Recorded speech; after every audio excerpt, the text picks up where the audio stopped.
Buenas noches, ¿cómo están? Qué rico tenerlos por aquí. Bueno, hoy vamos con el tema que tiene por nombre la imposición de manos.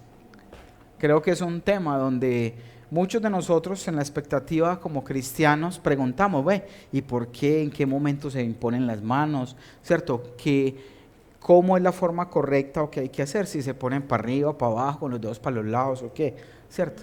No, mentiras, ese es el sentido general de qué y cómo se utiliza esta parte. Y vamos a ir empezando a Hebreos 6, capítulo 6, de los versículos 1 al 2. Y dice así. Dice, Dios habiendo hablado mucho, capítulo 6, que queda en el 1. Dice, por tanto, Hebreos, sí, capítulo 6 del 1 al 2, dice, por tanto, dejando ya los rudimentos de la doctrina de Cristo, vamos adelante a la perfección, no echando otra vez el fundamento de arrepentimiento de obras muertas, de la fe en Dios, de la doctrina de bautismo, de la imposición de manos, de la resurrección de los muertos y del juicio eterno. ¿Qué es lo que quiere decir? Que nosotros ya hemos venido viendo esto y todo esto hace parte de la doctrina, ¿cierto? Ustedes vieron que hemos visto lo que son temas, por ejemplo, de arrepentimiento de obras muertas. Mire que lo que hablaba Pablo mismo, nosotros en la visión lo tenemos. Dice, arrepentimiento de obras muertas, ya lo vimos, ¿cierto? De la fe en Dios, vimos parte 1, parte 2, la fe. La doctrina de bautismos, aprendimos del bautismo en agua, en espíritu, en el cuerpo de Cristo. También hemos aprendido acerca de la resurrección de los muertos, porque vimos en tema de primer bimestre, resurrección de los muertos, juicio eterno. Y dice ahí también de la imposición de manos. Entonces hoy, viniendo de todos esos temas, es un tema que tenemos que conocer dentro de esa doctrina que Dios nos enseñó y que debe ser fundamental para nosotros como hijos de Dios, discípulos del Señor, aprender acerca de qué es la imposición de manos, ¿cierto? A través de la imposición de manos, las personas, no en todos los casos, pero es una de las formas en las que se recibe el bautismo en el Espíritu, ¿cierto? Entonces el bautismo en el Espíritu tiene que ver con la imposición de manos. ¿Para qué? Para que las personas empiecen a trabajar, a ser enviadas, ser ungidas, para poder que ellos también impongan manos sobre otras personas, ¿cierto? Entonces esa introducción es esa. La imposición de manos la hizo Jesús, la hicieron los discípulos se la hicieron a sus otros discípulos, como esa transferencia de poder, de unción del Espíritu para seguir la obra.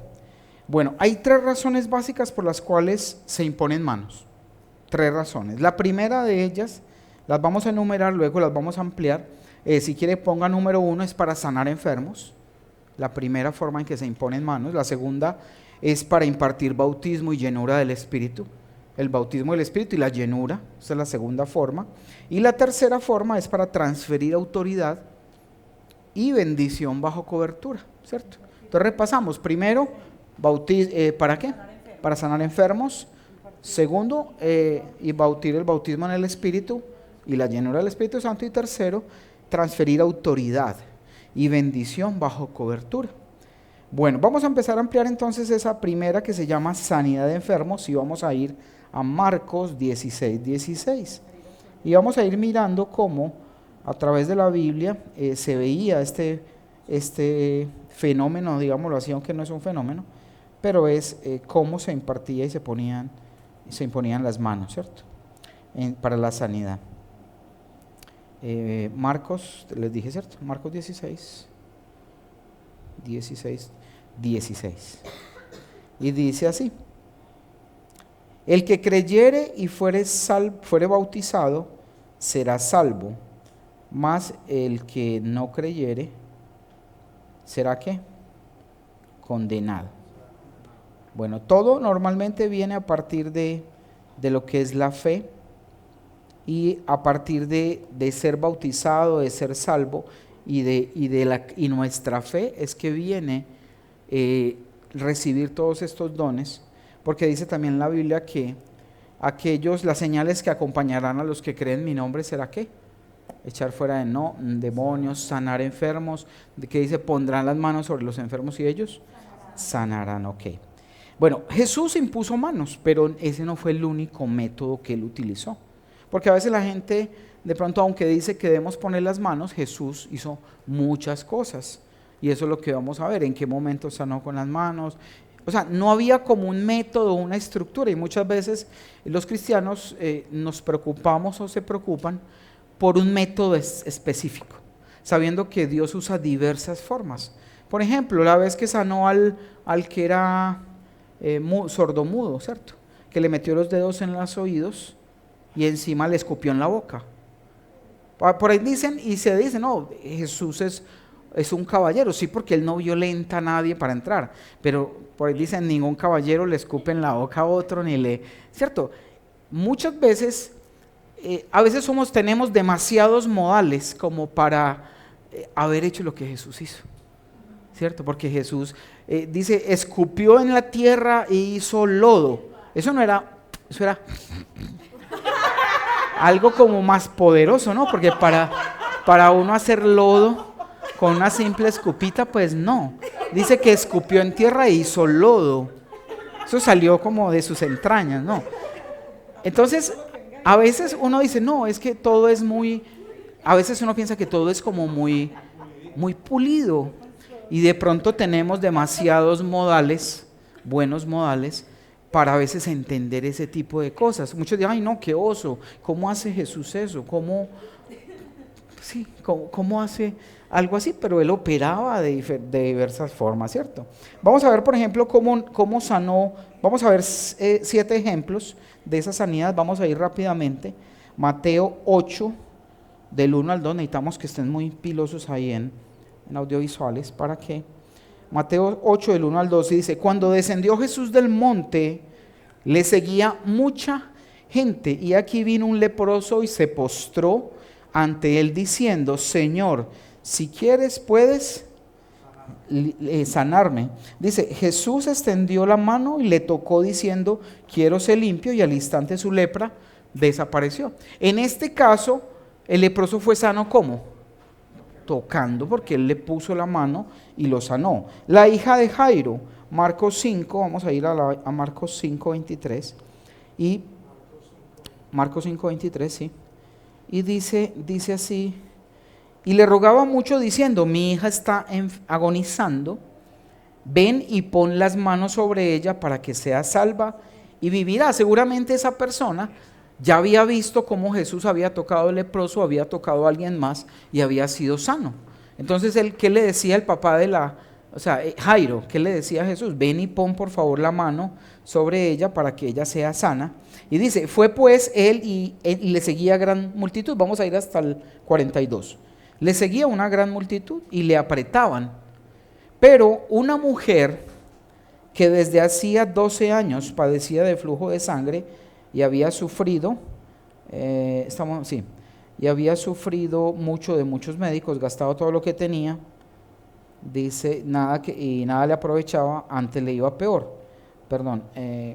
Bueno, ahí en el caso de la hija de Jairo, vemos cómo Jairo mismo le pide que vaya y la toque, ¿cierto? Bueno, vamos en Nazaret, Marcos 6, 8, que ahora vamos al otro caso de la mujer de flujo.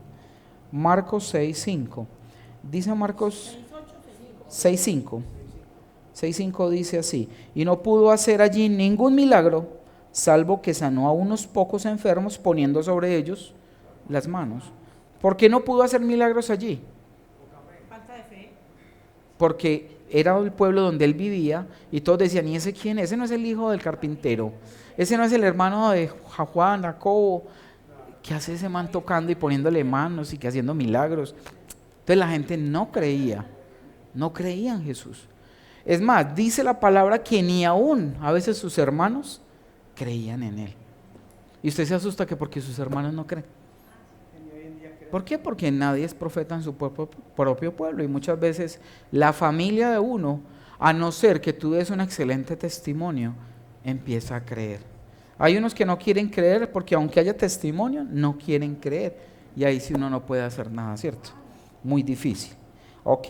Vamos a la sanidad del sordomudo en Marcos 7, avanzamos un capítulo al 7, del 32 al 35, y dice así.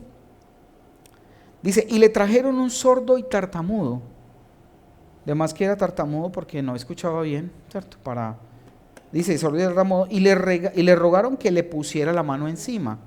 Y tomándole aparte de la gente, metió los dedos en las orejas de él y escupiendo tocó su lengua.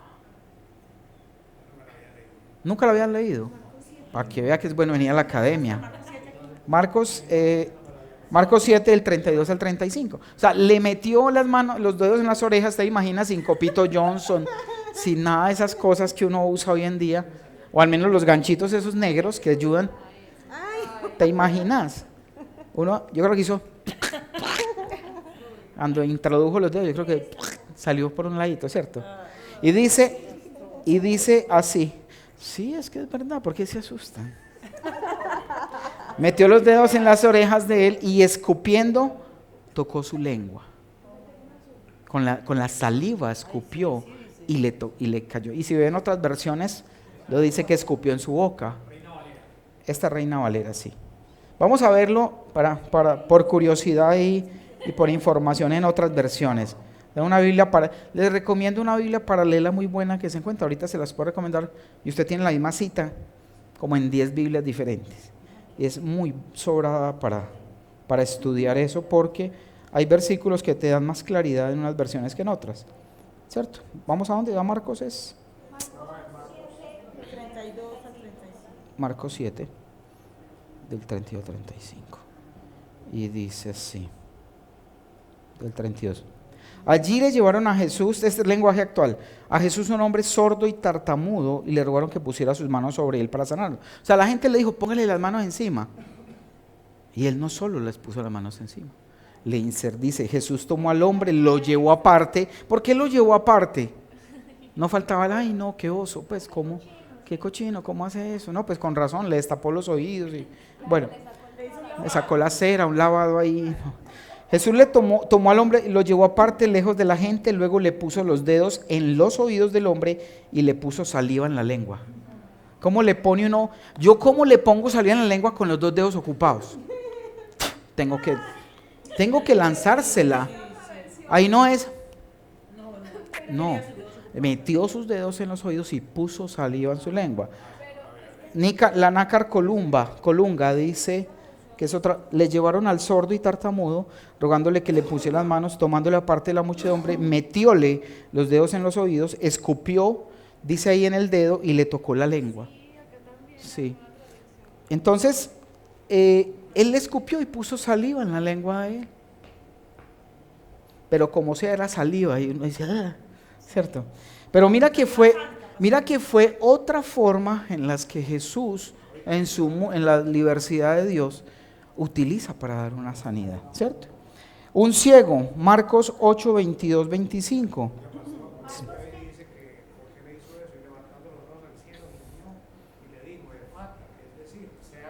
Sea abierto. Y abrió los oídos.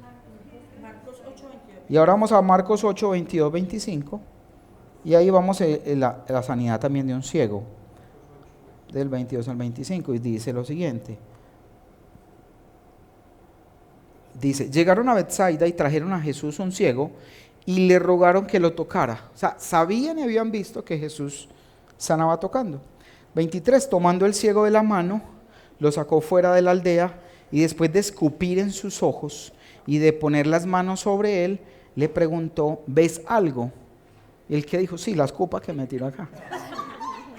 No mentiras, pero le preguntó, sí, mira, fue, sí, dice, ok, y le preguntó, ¿ves algo? Y dice, y levantando la vista dijo, veo los hombres, pero los veo como árboles que caminan. Entonces Jesús puso otra vez las manos sobre los ojos y le miró fijamente y fue restaurado y veía todo con claridad. Mire, yo acá, este pasaje me parece muy importante y es porque muchas veces usted ora por una persona y resulta que no es sana.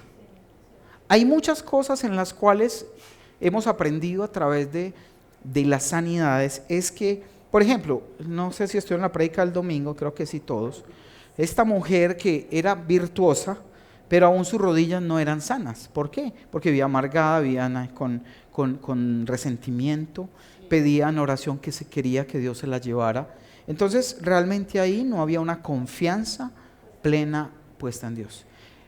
aunque Jesús mismo fue el que dice que escupió en sus ojos, le puso las manos. Bueno, puede que escupió en los ojos y pues como le quedó un poquito borrosa la visión. Vos que están, luego volvió, pero mire, es la fe que Dios nos pone a que si usted en una ocasión de una sanidad no hubo sanidad, vuelva a orar, vuélvale a poner las manos. O sea, lo hizo Jesús, ¿por qué nosotros no podemos también hacerlo? Entonces esto es bien importante. Dice, y él miró fijamente y fue restaurado y veía todo con claridad. Lo envió a su casa diciendo, ni aún en la aldea entre. Bueno, en la multitud, otro versículo en Lucas 4, del 40 al 41. Lucas 4. Lo bueno es que no se le va a olvidar la clase. Del 40 al 41, eso es lo bueno. Ah, sí, ahí fue donde explicaron esto. Dice, al ponerse el sol, todos los que tenían enfermos de diversas enfermedades, los traían a él, y él poniendo las manos sobre cada uno de ellos los sanaba. También salían demonios de muchos, dando voces y diciendo, tú eres el Hijo de Dios, pero él los reprendía y no les dejaba hablar porque sabían que era él el Cristo, exactamente. Entonces vemos cómo hay otra mujer que era una mujer que estaba encorvada. Vamos a Lucas 13, 10. Lucas 13, 10. Entonces ya cuando usted vaya a orar por un enfermo, ya usted decide cuál método usa. No, mentira, hay que imponer las manos, ¿cierto? O disimuladamente usted hace y lo toca. ¿Qué va a saber uno, no? ¿Qué va a saber? Pero realmente lo que Dios quería mostrar ahí es que no es tanto el método. Él es soberano y Él sana como quiere. Es más, sana gente solo estando sentado en una palabra, en una alabanza, en oración, arrodillado en tu casa, orándole, y Él simplemente derrama su poder. Es algo soberano que Él hace. Solo que dice y nos da autoridad para poner las manos sobre los enfermos. ¿Por qué lo hace en de poner de manos? Porque muchas veces hay gente que cree a través de una sanidad, y cuando tú pones las manos sienten un calor, sienten un hormigueo, sienten algo porque el poder de Dios desciende. Entonces ese contacto le permite a una persona, uy, sí, esa persona que oró por mí cuando me tocó, Dios inmediatamente hizo la sanidad. Pero es más por la fe y para mostrar y darle la gloria a ¿quién? A Dios, porque no falta el que no, es que yo tengo don de sanidad, entonces necesito que ore por ti. Si estás enfermo, ven, yo te pongo las manos. Pues no, porque hay mucho cristiano, tristemente, que cree que el poder es de Él. Cree que todo lo que se hace es Él y no somos nosotros, es Él a través de nosotros. ¿Ok? Lucas 13, 10 al 13, y dice así. Y había una mujer que desde hacía 18 años tenía un espíritu de enfermedad y andaba encorvada. Muchas enfermedades más, casi todas las enfermedades, a no ser que usted sea alguien que abusa mucho. Por ejemplo, yo me gané una gastritis tiempo atrás y le oro al Señor, pero yo mismo me la gané en la universidad. Muchos tiempos de ayuno, de hambre, estudiaba, trabajaba y no comía bien, entonces desarrollé una hiperacidez y cuando me da hambre mismo se me alborota. Obviamente pues son enfermedades que a veces uno mismo se busca, se consigue por malos hábitos. Pero normalmente dice Dios mismo, y nos ha dicho en varias ocasiones, es que aquello que ustedes llaman enfermedades no son más que demonios que tienen un nombre y que los están atacando. Esas son las enfermedades. Son el enemigo tratando de hacer doler nuestra carne. Y cuando muchas veces nosotros, mira, hay a veces pecado en nosotros que nos lleva a la enfermedad. Y usted tiene un pecado, tiene algo, un resentimiento, algo guardado, y hay momentos que solamente esa enfermedad se retira de usted cuando usted logra liberarse y puede perdonar y puede sanar heridas, puede corregir su pecado y vuelve, ¿cierto? Entonces andaba con un espíritu de enfermedad desde hacía 18 años y andaba encorvada y en ninguna manera se podía enderezar. ¿Ha visto gente que ya está mayoría y caminan mirando al piso?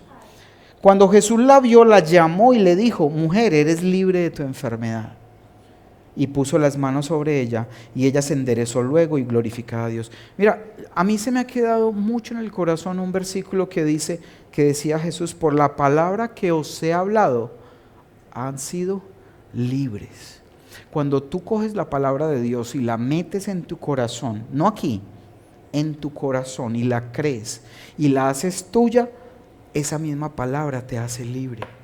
Libre de soledad, libre de dolor, libre de rencor, libre de muchas cosas, dependiendo de esa palabra que tú estás metiendo en tu corazón. Entonces, bueno, esas fueron en la parte de ejemplos de sanidad de enfermos. No todos fueron de poner las manos. Los discípulos y los apóstoles también lo practicaban, ¿cierto? Bueno, hay una frase acá que dice que quien quiera ver milagros, si tú quieres ver, ¿quién quiere ver milagros acá? Si ustedes quieren ver milagros, deben tener un interés genuino y real en testificar a otros para que crean y sean salvos. O sea, nunca vas a ver un milagro si lo que tú quieres es verte el chacho, que no, es que Dios me usa tanto, es que soy tan espiritual y tengo este don tan fuerte que oro por el que sea y se va a sanar. No, si tú estás pensando en eso o crees que la sanidad fluye por ti y es tuya, jamás vas a ver un milagro. Un milagro es para que tú testifiques y le des la gloria a Dios del poder. Porque cuando Jesús está en tu vida, en ti, y tú oras por alguien, ¿realmente quién está tocando a la persona? Jesús, no tú. Él está usando tu cuerpo, que es el templo de Él. Por eso hay que tenerlo limpio. Mira, si usted quiere ser usado, yo le voy a poner un ejemplo. Si yo le traigo un vaso de cristal y alguien de ustedes quiere beber en él, pero el vaso por dentro está lleno de grasa, sucio, ¿usted usaría ese vaso para beber y meter algo en su cuerpo? ¿Cierto que no? Es más, lo puede ver limpio y va y lo lava. ¿Cierto que sí? Más si es mi esposa.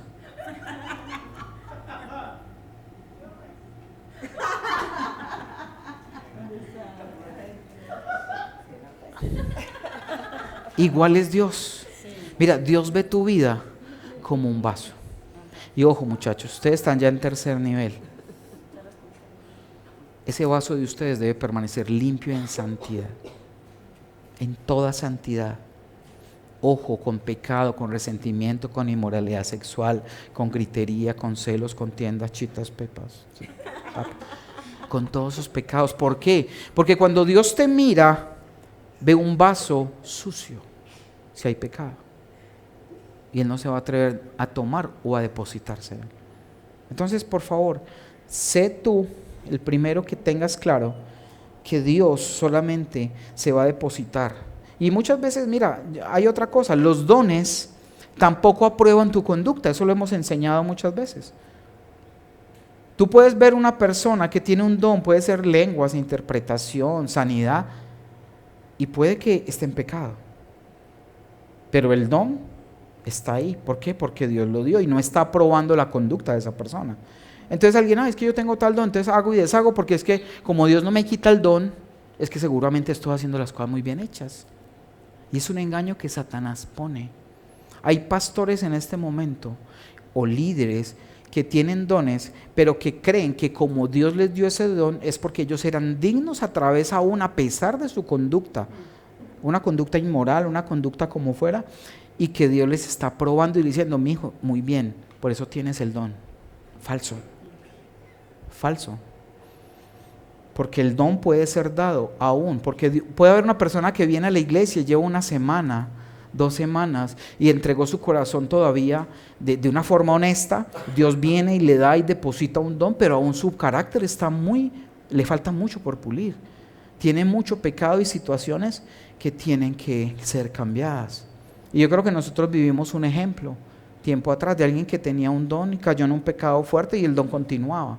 Entonces mire que no es que Dios nos apruebe solo porque hay un don. A Él le place dar un don, pero no es que esté aprobando nuestra conducta. Bueno, Jesús dice, les ordenó a los discípulos, porque ellos lo practicaban, y vamos a ir rápidamente. Jesús les ordenó, Marcos 16, del 17 al 18. Vamos a leerlo rápido. Recuerden que ustedes tienen sus apuntes. y ahí repunten como lo más importante. Marcos 16, del 16 al 18, dice así. Dice, el que creyere y fuere bautizado será salvo, mas el que no creyere será condenado. Y estas señales seguirán a los que creen porque en mi nombre, ¿qué? Echarán fuera demonios, hablarán nuevas lenguas, tomarán en las manos serpientes, y si bebieren cosa mortífera no les hará daño, sobre los enfermos pondrán sus manos y sanarán. Y el Señor, después que les habló, fue y recibió de arriba al cielo y se sentó a la diestra de Dios. Bueno, mucho cuidado, no falta el que toma literal, entonces va buscando veneno para probar si Dios le está diciendo la verdad. Ha pasado, por ahí me di cuenta de un caso de una familia, en una casa eran cristianos, tenían unos vecinos que los odiaban solo por ser cristianos, y un día los invitaron a comer a la casa, y les echaron veneno en la comida. Y ellos comieron, se fueron para su casa y no les pasó nada.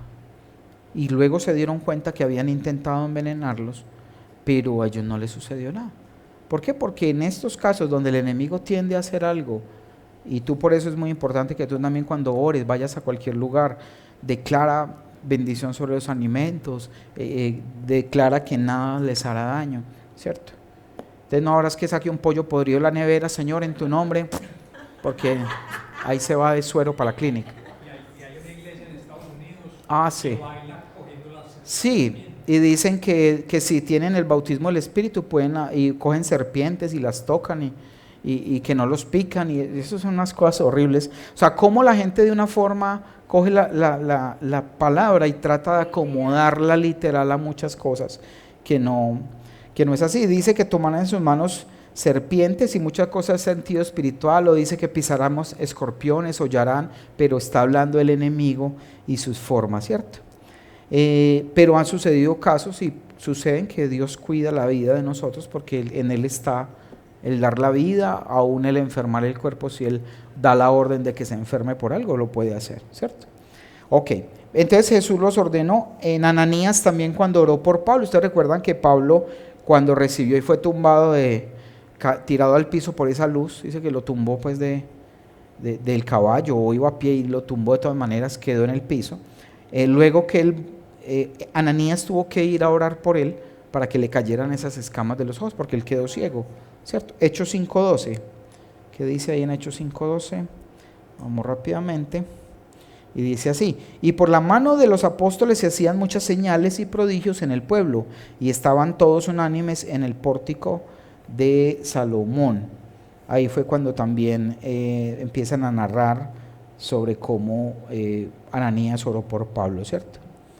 Ok, en Iconio también por Pablo y Bernabé, Hechos 14:13. En Hechos 14:13 también dice: y el sacerdote de Júpiter, cuyo templo estaba enfrente de la ciudad, estoy en Hechos, sí, 14:3, no 13 sino 3.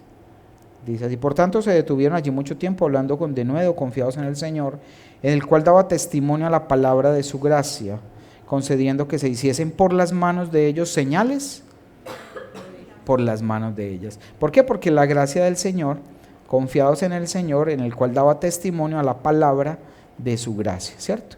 Cuando ellos predicaban la palabra, hablaban en fe, y eso lo hemos visto en los grupos, que hay que predicar con señales y prodigios cuando se predica y cuando se habla, que es mostrando el poder, pero para que Dios fluya. En un momento de mover del Espíritu Santo, en un momento de ministración, Dios te puede poner en el corazón: ora por tal persona, y vemos cómo Dios respalda esas instrucciones, ¿cierto? Entonces vemos cómo también en los ancianos de la iglesia, por ejemplo, Santiago 5, 14, 15, dice también acerca de esto. Santiago 5, 14, 15, dice así: ¿está alguno enfermo entre vosotros? Llame a los ancianos de la iglesia. ¿Quiénes son los ancianos de la iglesia? Los que más conocimiento en la palabra. Porque hay mucha gente que puede llevar mucho tiempo. Exacto. ¿Los más canosos o los que ya no tienen pelos? No.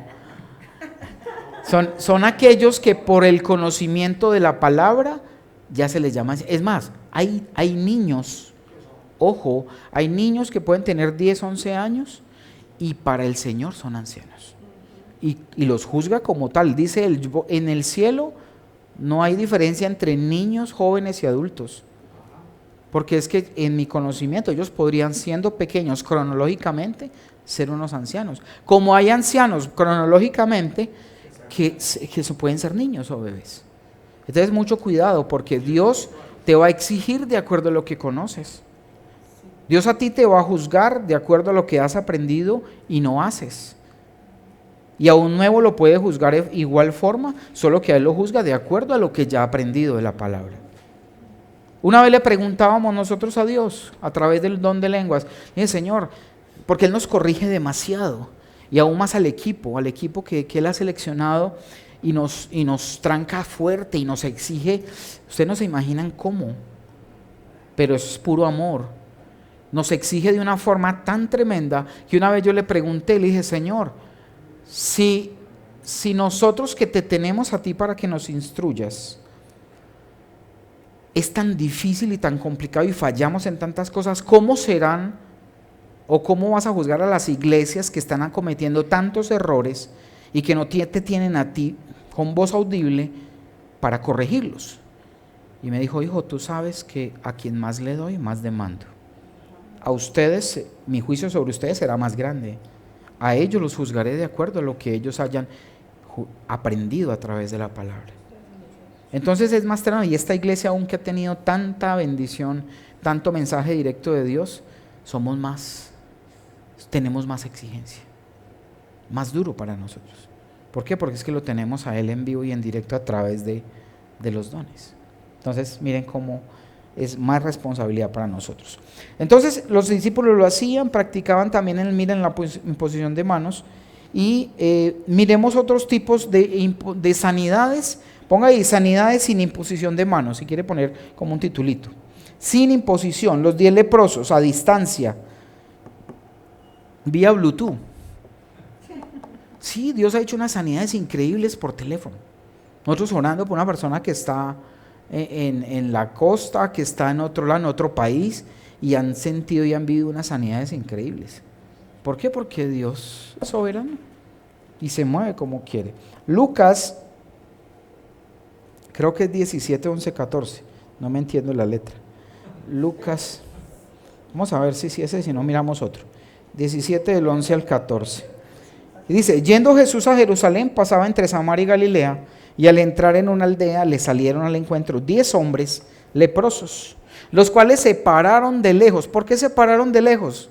Porque los leprosos tenían prohibido acercarse a la gente sana porque eran inmundos. Eran inmundos.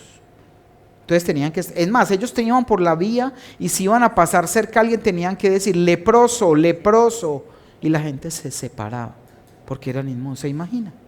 Y estos tipos, dice, pasaron, de los cuales se pararon de lejos, se alzaron la voz diciendo, Jesús, Maestro, ten misericordia de nosotros. Cuando él los vio, les dijo, id. No los tocó, no se acercó. Id, mostraos a los sacerdotes. Y aconteció que mientras iban obedeciendo, pero ¿qué estaba pasando ahí? Ellos estaban obedeciendo la palabra. Mira un ejemplo claro de que tú puedes ser sano solamente obedeciendo la palabra. Si tú le obedeces a Dios en todo lo que te ha hablado, en todo lo que te ha dicho, sigue sus mandamientos, todo al pie de la letra, solo por obedecer la palabra, tú vas a ser sano, como lo fueron las leprosos. ¿Qué estaban haciendo los leprosos? No les dijo sean sanos, no les puso la mano, no les tiró saliva, les dijo vayan y preséntese a los sacerdotes. Y ellos que, bueno Señor, y empezaron a obedecer, y en plena obediencia recibieron su sanidad. ¿Sí? Y dice, entonces uno de ellos, viendo que había sido sanado, 1 de 10, volvió glorificando a Dios a gran voz y se postró rostro en tierra a sus pies dándole gracias, y este era samaritano. Respondiendo Jesús dijo, ¿no son 10 los que fueron limpiados? ¿Y los 9 dónde están? No hubo quien volviese y diese gloria sino a Dios, sino a este extranjero. Y sabe una cosa, y era un extranjero. Tal vez ni siquiera todos otros eran judíos, y nos da un ejemplo. ¿Cuánta gente ha pasado por este lugar? ha recibido milagros, ha recibido sanidades. ¿Y dónde están? ¿Por qué? Porque si nos opera la tabla de Jesús, 1 de 10 es el 10%. Tal vez de cada 10 que reciben un milagro, tal vez uno venga y uno se quede. Pero ya recibieron, ya conocieron, ahí no hay nada más que hacer. Muchos son los llamados. A todos has tenido el llamado, pero pocos son escogidos no porque Él los escoja, sino porque no se dejan escoger. Ay, es que a mí Dios no me escogió, no te dejaste escoger. Porque Él llama, pero aquellos que responden, venga para acá, y que siguen su palabra. La mujer del flujo de sangre, ahora sí, Marcos 5, 25 al 30. Esas ya las sabemos, ¿no? ¿Cómo fue sana la mujer del flujo? Ella dijo, si solo lo tocara. Y sabe una cosa, y ahí hay otra revelación muy grande. 25 al 30. Pero una mujer le decía que desde hacía 12 años padecía de flujo de sangre y había sufrido mucho de muchos médicos y gastado todo lo que tenía y nada había aprovechado. Antes le iba peor. Cuando oyó hablar de Jesús, vino por detrás de entre la multitud y tocó su manto. Mire otra cosa, una mujer con flujo de sangre también era considerada inmunda, como si fuera un leproso. Pero a ella nada le impidió creer y confiar que si ella se acercaba y tocaba el manto de Jesús, iba a ser sana.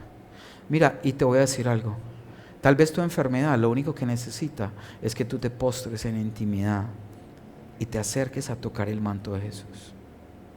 Y no solo el manto, que lo abraces, que lo toques, porque solo en su presencia hay realmente sanidad. Ella creyó que tocando el manto y fue y lo tocó, y decía, porque ella decía para sí, su fe la tenía convencida de que si solamente tocaba el manto iba a ser salva. Y enseguida la fuente de su sangre se secó y sintió en el cuerpo que estaba sana de aquel azote. Solo Dios para esas enfermedades, solo Jesús. Y mira dos formas que hemos visto: obedeciendo su palabra y buscando su presencia. ¿Sí ves esas dos claves que hemos visto? ¿Quieres ser sano? Obedece su palabra y busca su presencia. No es que sea fácil, pero Dios mira esa dificultad, porque si fuera fácil, Claro, no lo hacía. claro. Y busca su presencia. Mire, ¿cuántas personas tienen que esperar a que los médicos los desahucien? ¿Desahucien es que dice? ¿Cuántos tienen que esperar a eso para poder que una persona crea en Dios? Porque claro, no hay nada que hacer. Entonces ahora sí, no, y miren, no es de juzgar tampoco. Porque yo les digo, la única forma en la que Dios logró que nosotros volteáramos a verlo, a obedecerlo, ojo, y a buscar su presencia, fue cuando estuvimos en esa crisis de quiebra, de casi separación. Y fue en ese momento donde no había nada que hacer, donde no teníamos ni una alternativa de solución a nuestra vida, porque todo el mundo nos daba la espalda, que Él nunca nos la dio. Y aún nos permitió vivir eso para hacer. Mire, yo a veces me pregunto, cuando hay gente que viene a buscarlo a uno, pastor, pero ¿qué será lo que me pasa? Es que yo no sé, mire este sufrimiento tan tremendo, mire que no salgo de esto. Yo sé, tú tienes un propósito. Dios tiene un propósito contigo. Búscalo, obedécele y te vas a dar cuenta del propósito. Pero muchas veces no, ni siquiera lo creen y siguen en su situación, quejándose solamente y sin buscar a Dios. ¿Y qué pasa? No pasa nada en sus vidas. Pero yo digo, si un cristiano tiene situaciones y problemas, algo está faltando en obediencia o en búsqueda de su presencia. Y mire que ahí lo estamos viendo en dos versículos, en dos citas bien especiales. Otro, Marcos 3:10, otro de las formas en las que Él sanó sin necesidad de tocar. Marcos 3:10 dice así: porque había sanado a muchos, de manera que por tocarle, cuantos tenían plagas caían sobre él. Se le tiraban encima. Yo creo que Jesús tenía que tener a guardaespaldas porque le hacían tumulto, ¿se imagina? Tiraba uno y ese encima el otro y eran sanos porque caían sobre él. Otros hacían de todo por tocarle. Lucas 6:19. Dice así. 6:19. Lucas 6:19. Dice 6:19. Y toda la gente procuraba tocarle porque poder salía de él y sanaba a todos. Él no sanaba a uno que otro, a todo. Entonces la gente era desesperada, como en tumulto, a tratar de tocarlo, cogerlo, porque inmediatamente dice que poder salía de él. ¿Usted se imagina usted llegar a ese nivel? Que haya tanta presencia de Dios en su vida, que la gente, no tenga usted que tocar la gente lo toque y la gente quede sana. Pedro que sanaba con la sombra. Ustedes han visto que cuando Pablo no podía ir a orar muchas veces por gente, cogían sus delantales, sus pañuelos, y solo con ese pañuelo tocar a la persona enferma, era sana. Claro que el problema es que de eso mucha gente fuera de contexto ha creado doctrinas. Entonces el manto de no sé qué y cosas todas raras, y toque la cosa y compre el pañuelito que ya está ungido con... Entonces mucho cuidado también en eso, porque han caído en muchas situaciones, en muchas iglesias, de volver ya como un talismán, como algo para lograr sanidad. ¿Listo? Sí, como algo así. Impartir el bautismo, la llenura del Espíritu Santo, Pedro y Juan en Samaria, Hechos 8:17. Hechos del punto de impartir el bautismo, sí, el segundo, impartir el bautismo. Hechos 8:17. Hechos 8:17 dice, 8:17, entonces les imponían las manos y recibían el Espíritu Santo. Hechos 19, del 1 al 7, lo voy a hacer rápido, no lo voy a hacer todos porque no hay tiempo. Hechos, ya ustedes miran, acaban de leer los puntos del material. Y se aconteció que entre tanto que Apolos estaba en Corinto, Pablo, después de recorrer las regiones superiores, vino a Éfeso y hallando a ciertos discípulos, les dijo, ¿recibiste el Espíritu Santo cuando creíste? O sea, Pablo viajó y se encontró a unos discípulos que ya les habían compartido. Póngale mucha atención a esto, por favor, no se me distraiga, que es algo importante. Dice, aconteció que entre tanto que Apolos estaba en Corinto, Pablo, después de recorrer las regiones superiores, vino a Éfeso y hallando a ciertos discípulos, les dijo, ¿recibiste el Espíritu Santo cuando creíste? Entonces ellos dijeron, ni siquiera hemos oído si hay Espíritu Santo. 3. Entonces les dijo, ¿en qué pues fuisteis bautizados? Ellos dijeron, en el bautismo de Juan. Entonces mire cómo corrobora que hay 3 bautismos, del cuerpo, del agua y del Espíritu. El Pablo les dijo, ya fueron bautizados en el Espíritu. Espíritu, no, es que no sabemos, ¿cómo así que Espíritu? ¿Hay un Espíritu? Sí, entonces ¿en cuál bautismo están? No, en el de Juan. ¿Cuál les faltaba? El del Espíritu, ¿cierto? Porque obviamente al ser bautizados era porque ya se habían arrepentido y el arrepentimiento lleva al primer bautismo, que es ¿cuál? El del cuerpo, ¿cierto? El del cuerpo. Y ese como señal de creencia lo lleva al del agua, ¿cierto? Primero uno se bautiza ¿en dónde? En el cuerpo de Cristo, cuando invita a Jesús a su vida, cuando acepta que Él nos perdonó y luego se bautiza en agua como testimonio ¿de qué? De que he cambiado de vida. Viene luego el Espíritu Santo. Entonces, en otras ocasiones el Espíritu Santo también se derrama sin imposición de manos, como lo hizo ¿en dónde? Pentecostés. ¿Pentecostés a quién le impusieron manos? A nadie. Y otra cosa muy tremenda, ese día llegó el Espíritu Santo sobre gentiles y judíos. O sea, ahí se dieron cuenta que la salvación y el poder del Espíritu Santo no era solo para los judíos, porque los discípulos eran judíos, pero en ese momento habían gentiles. Y esos gentiles también recibieron el Espíritu Santo porque es para todos. ¿Listo? Transferir autoridad y bendición y cobertura. Saben que en el antiguo pacto, les cuento para que ya ustedes lo terminen de mirar, cuando Jacob impuso las manos sobre sus hijos, sí. Transferir autoridad, como el caso de Jacob, Génesis 48:14, anótenlo, lo leen luego. 48:14. Moisés también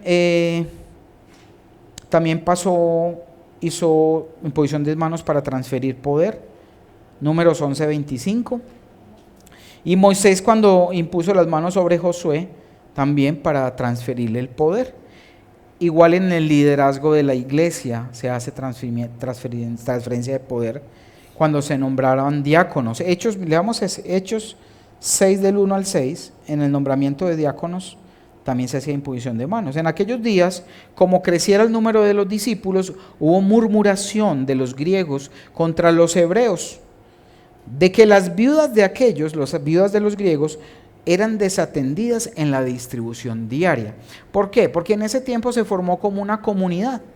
Eran seguidores de Jesús, entonces como los perseguían por todos lados, ¿qué hacían ellos? No, pues esa casa que tengo allá, si yo me voy para esa casa, me van a matar allá porque ellos saben dónde vivo. Entonces, ¿qué hacía? Se iban a unos refugios o a unos lugares en común, vendían esas casas, esos dineros los pasaban a los apóstoles y todos vivían en común y de los mismos fondos se sostenían, ¿cierto? Porque muchas veces les tocaba abandonar sus casas, abandonar sus tierras por causa del evangelio, porque en eso sí había persecución. A usted le harán bullying hoy en día y le dirán quién sabe qué, pero a ellos los mataban por ser cristianos. Es más, en esos tiempos a muchos cristianos los tomaban, los mataban, los llenaban de un combustible, los amarraban en unos palos en las calles y los prendían como antorchas. Y ardían toda la noche los cuerpos. No sé si vieron la película de Pablo, la última que hubo en cine, y mostraban hombres pegados al lado de las paredes en las calles como antorchas humanas. Eso hacían con los cristianos. Entonces, y ese tiempo va a volver. Así que ojos se quedan en el arrebatamiento. Ojos se quedan, y se lo digo en serio. A veces decimos, no, pero es que eso son bobaditas mías, yo tengo que mejorar eso, tengo que pulir el carácter. Pero ojo, que venga el Señor, que está muy pronto a venir, y por usted no entregarle a su Señor cada cosa que está viviendo, usted no sea aprobado para ser llevado el día del arrebatamiento. Y viene pronto. Se los advierto de una vez porque tenemos razones del cielo. Y qué tal que usted en el día del arrebatamiento se quede aquí, sufriendo, padeciendo la persecución que va a haber con muerte. Y no va a ser muerte que te pegan un tiro, va a ser muerte de tortura, de tener que negar tu fe, cortándole dedos, arrancándole uñas y quién sabe haciéndole qué, para que usted niegue a Jesús. Porque dice la Biblia, muchos por querer ganar su vida, la perderán, pero aquellos que pierdan su vida por mi causa, la ganarán. ¿Tú qué estás haciendo? ¿Estás entregando tu vida a Jesús realmente? ¿O quieres guardar tu vida para darte tus gustos a la carne, o pensar tal vez en tus sueños, pero no hacer la voluntad de Él? Esos tiempos van a regresar. Entonces, ojo, que tu conducta sea intachable, que tu lámpara permanezca encendida. ¿Recuerdan la parábola de las 10 vírgenes? Sí. 5 se quedaron porque la lámpara se les apagó y se les acabó el aceite. ¿Y qué es el aceite? Es la presencia del Espíritu Santo. Si tú dejas que esa llama se apague, cuando el Señor venga, no va a tener cómo recogerte en un mundo de oscuridad, porque Él no ve como nosotros vemos, Él ve lo espiritual. Y si tu llama está apagada, Él no te puede ver